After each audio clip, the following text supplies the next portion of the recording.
מה קורה, חברים? ברוכים הבאים לסרטון שלי על הברקות ופסיכומטרי. בואו נתחיל. רענן יצא לטיול של 8 שעות. מרגע שיצא לדרך, כל 25 דקות הוא שתה מים וכל שעה חלף על פני מטייל אחר. כמה פעמים במהלך הטיול חלף רענן על פני מטייל אחר בזמן ששתה מים? אז מה ששואלים אותנו פה זה איזה מספר של דקות עד 8 שעות מתחלק גם ב-25 וגם ב-60. כדי לעשות זה נשתמש בגורם משותף.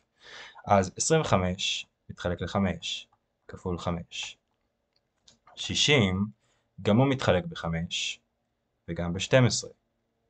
12 מתחלק ל-3 כפול 2 כפול 2. וזה הגורם המשותף ששווה ל-300. כלומר 300 וכל כפולותיו וכו' וכו' הם תשובות לשאלה שלנו. אז 300 זה 5 שעות. ו-600 אנחנו רואים שהוא כבר 10 שעות, שזה מעל הטווח של 8 שעות שמצוינות לו בשאלה, ולכן נוכל לסיים את תשובה 1.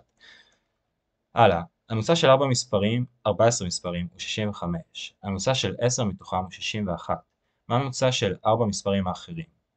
אוקיי, אז אנחנו יכולים לתאר את הממוצע הזה בתור מאזניים.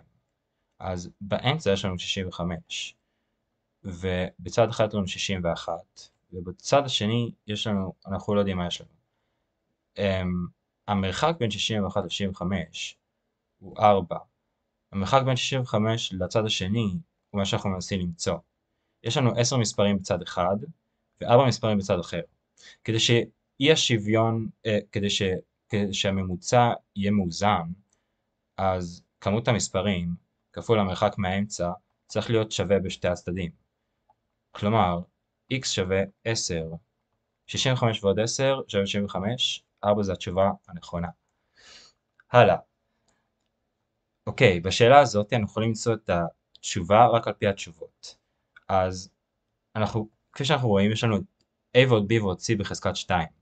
כלומר, יש לנו את c בחזקת 2, וגם יש לנו, כי c נכפל בעצמו בחזקה, וגם c נכפל בכל אחד מהאיברים. כלומר, יש לנו גם משהו כפול c בתשובה. התשובה היחידה שעונה על שתי הנתונים האלו זה 1. ונוכל לסיים אותה ולעבור לשאלה הבאה.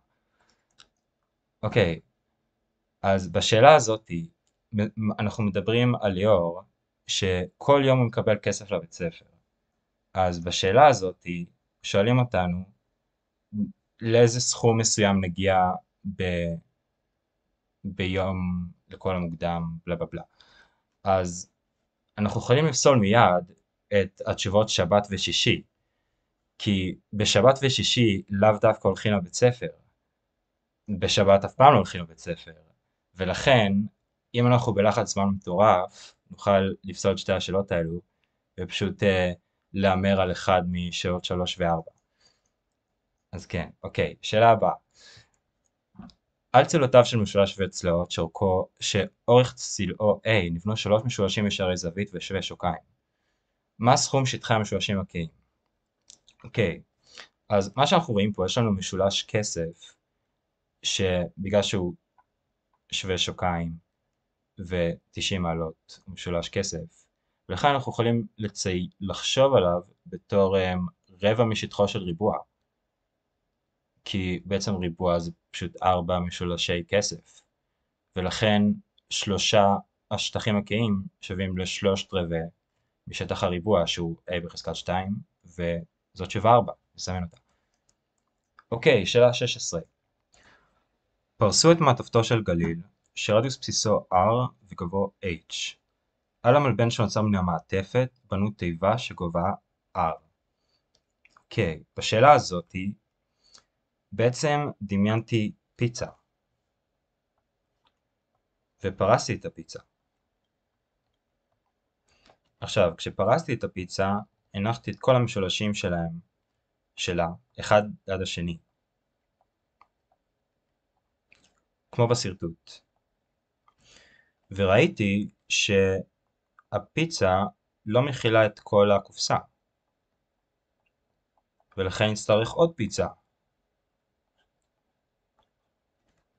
ונשים את הפיצה על הפיצה שהייתה לנו קודם, ונראה ששתי פיצות, כלומר שתי פיצות, מתאימות לקופסה אחת. כלומר היחס הוא חצי.